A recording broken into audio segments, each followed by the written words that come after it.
Hey guys, it's COPA DEL REY final time, and normally I would suit up for the occasion. I was planning to, but then I realised it's a one-game episode, so I've got a little bit of time just to say something here. There's been stuff around the Euros that hasn't really sat right with me, and that's why I'm not suited up. I'm wearing this Bill and Ted Be Excellent to Each Other t-shirt for a reason. Because we need to be excellent to each other. Stop booing people taking the knee. If you're doing that, you're part of the problem.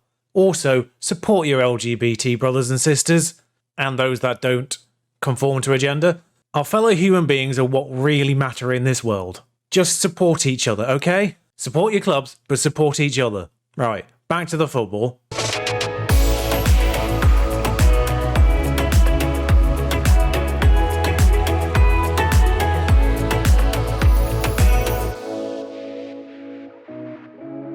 So for Tenerife, the COPA DEL REY has not been the easiest of competitions. The first season we did alright, actually. When we were in the second division, we got through to the fourth round. We got rid of one top division side on penalties, and then we lost to another one on penalties.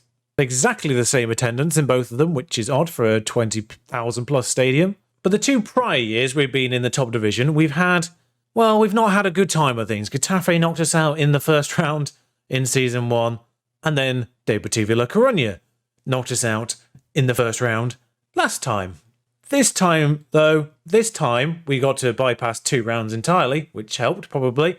But having 2 lower division sides in the third and fourth rounds made things a little bit easier there, I suspect. But Levante dealt with, Vigo dealt with, and now we have a final against Real Madrid, which I think means we probably get to bypass everything again next year because we're probably in the top 4, basically. Now, the awkward situation here is it's not a neutral venue, this game. It is being played there. And of course, there are a few issues going into this match. The main ones, Brandon Loddy is injured, although that's not a huge problem with the arrival of Harwood now. Batuan Core, though, is probably the biggest loss as things stand. 7.2 in his last 5 games before he got injured, over a 7 average in general. What a record that is, by the way. 3 years at an AI team, over a 7 rating in general. Did they get relegated, Bursaspor? They must have done. We had a stellar season last year for them, and he joined us on a free. I guess he just outgrew them. One of those situations. Same situation how we got Christian Christensen, I suspect. But 7 goals in total in 30 starts, 11 assists in total in those starts as well. His overall rating is actually exactly the same as his league rating, oddly enough. That very rarely happens. But those are all big misses. Bakayoko's a little bit tired, but that's not a huge miss as things stand either. But the lineup here will be, and bear in mind we've only just played Ajax a couple of days ago, there's not been anything happen in the 2 days in between other than the fact that we've offered Christian Christensen a new contract because he ran out at the end of next year. Didn't want to faff around on that one. He's been rather reasonable, in fact, so that's quite nice. I've never actually had anyone drop down 2 levels of playing time as an actual player for my club. When they've come in, demanded that they want to be an important player, I've gone, no, you're not an important player, you're a backup. And they've gone, yeah, I am. I've never had that with an actual active player. And I've just noticed Kayada's last 5 games. Just have a word with him. There we are. I got his morale up as well, just for good measure. Merritt in goal, Harwood at left back, Umtiti and Quiros, Obregon at right back, Ravello and Antov can return to the side after being a little bit jaded apparently recently. Nico in front of them, Zukic and Kayado, who I just had a word with of course, and Eduard up front. Up to 29 goals for the season, Eduard.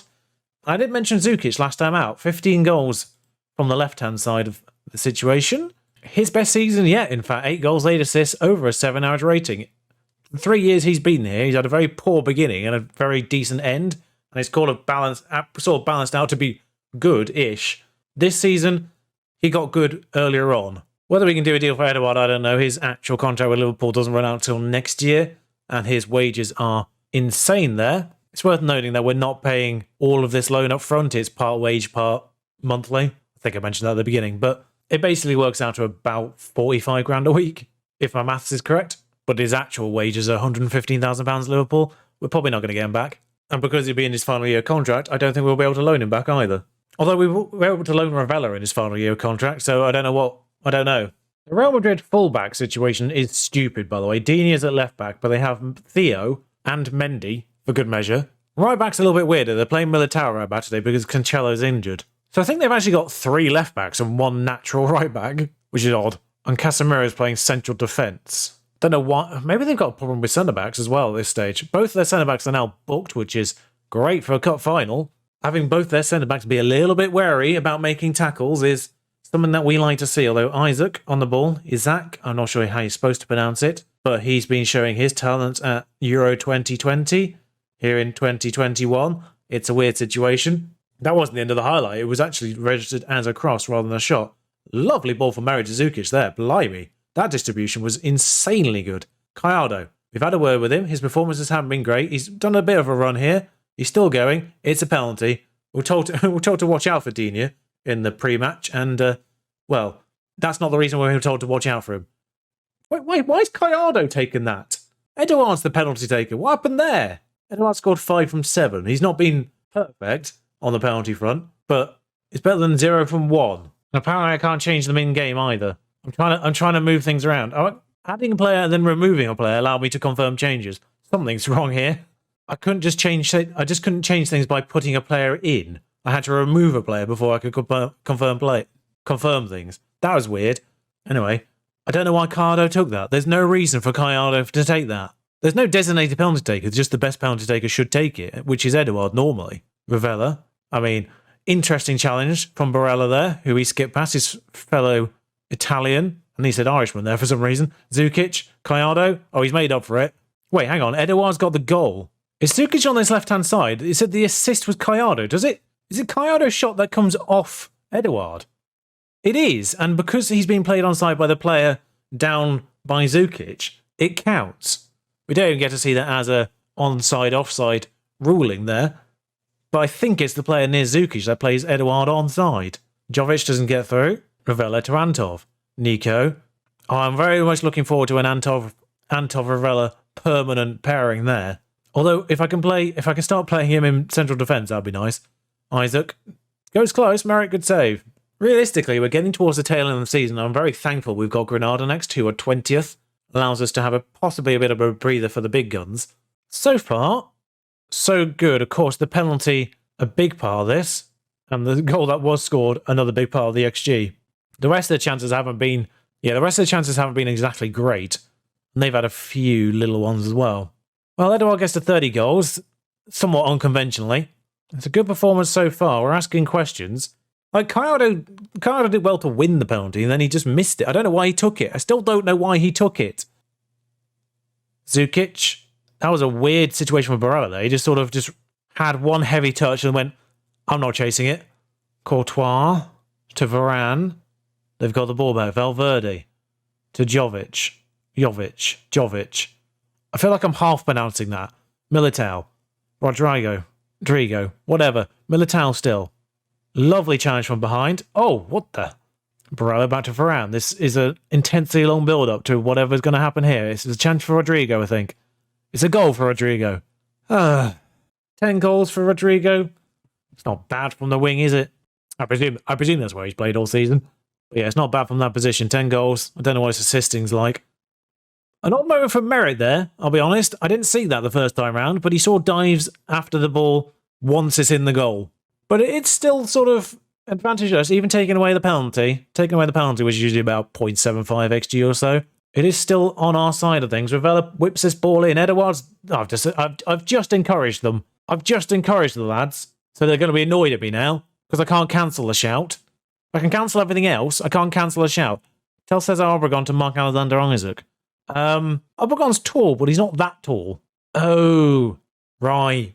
It's Theo Zidane, not Theo Hernandez. Gotcha. They have just two left backs. Digne and Ferland-Mendy. They're both French, aren't they? Nico a bit tired. Faisal can come on there. Yeah, that's no issue. Zukic is tired, but I don't really have anyone who plays left-hand side. Gallardo can go across. Actually, what foot is Rodrigo? Left foot. I'm going to bring Rodrigo on the right-hand side. It's between him and Molina. Molina can play out there. I don't know if I've actually just made that change in the middle of a highlight. I don't think I have. That's probably just it's not even a booking for Rodrigo. Obregon's tired on a 6.6. Nedalea. 5 minutes to go. 3 minutes to go. 2 minutes to go. The rest of this game has been a bit woeful. 92 minutes on the clock. Have they got a chance? I don't know where this is going. Edouard's the one chasing after it. He's got the ball. He's been injured somewhere along the line. Eduard, lovely little interchange between Eduard and Rodrigo there. Gallardo, bit behind him, but that kind of works in his favour in this situation. Nedalea in a bit of space on this right-hand side. Real Madrid have committed here, and they don't really have enough players back. Ravella on the edge of the box. Oh, that was lined up perfectly for Ravella. But as things stand, time has ticked away. Spanish Cup on the boards, along with our logo.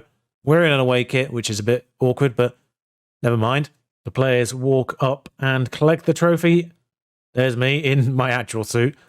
For the first time, I'm seeing it up close. The kit does have the stripes in-game. You can't tell from a distance. I mean, that's what I'm remarking on at this point, but of course it is. Now, last time it was Merritt who did the cartwheel. I think he's in the cartwheel position. Yep, there he goes. There goes. I mean, realistically, as the goalkeeper, you probably are the most acrobatic player on the pitch. But Merritt finished this one after saving 7 shots on target, apparently. 6.9. I'm sure Courtois had a higher aim just because he saved a penalty. Yep, he did. Despite conceding 2 goals. Sorry, he saved 6 shots on target because 1 went in. And the only person to get booked on our side was a winger. That's rare. But 2 goals from Eduard, I mean, I'd love to get him back again because he is a goal scorer. I've said it. I said it in the previous 2... I think I said it in both the previous 2 seasons. When we've done well, but, you know, we've snuck in 4th, I think, basically, last 2. I think we might have been 3rd last year, but we might have been 3rd both years. I can't remember now. I have remarked in both the previous 2 seasons is I don't know what this side is capable of if only we had a natural goal scorer. Someone who's going to put in 20, 30 goals a year. And now we've got a striker who's put in 30 goals. And this is what's happened. It's not logged in on there yet, but it's a cup final win. We're 7 points clear in the league with 6 games to go. He's scored 21 in the league. Like, our team's done well, but we haven't had an out-and-out goal scorer. We've had decent strikers, but they've not been prolific. And this season, we've got a prolific goal scorer in Eduard. And we've won the Super Cup. We've won the Copa del Rey. We're on course for winning the division. And if I reactivate all the competitions, we're still in the Champions League. We've got Man United, although realistically, all the teams remaining in the Champions League I would regard as better teams than ourselves. I mean, I'd regard Real Madrid as a better team than ourselves, and we've just beaten them. But they're having a weird season. They're in 8th. What's interesting about Real Madrid, though, is Courtois has 13 clean sheets. They've won 15 games. 5 of those clean sheets are 0-0s. That's why. But oh well. So, of course, next time I see you will be both Man United games, essentially. That's what we're going to do. I mean, there might be reasons to do Atletico Madrid there directly afterwards, because that could be where we win the league, actually, is when we play Atletico Madrid. We'll see how the league pans out before we hit the first Man United game, but we will be doing both Man United games in one episode, no matter what happens. It might be a case of doing 2 league games or 3 league games, depending on what the league situation is after that.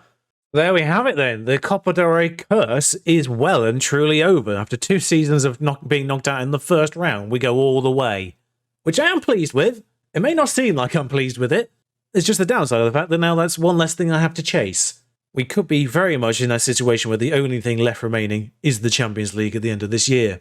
If we win the Champions League, I don't know what I'm going to do, because the aim of the save was to be the best in the world. So I suppose I still continue until we are that. But if I win everything, then there's nothing left to chase but that accolade. And of course, there's the Club World Cup. But for now, we're not even on the first page of world football teams, so there's a lot still to come on that front. Until next time, ta-ra.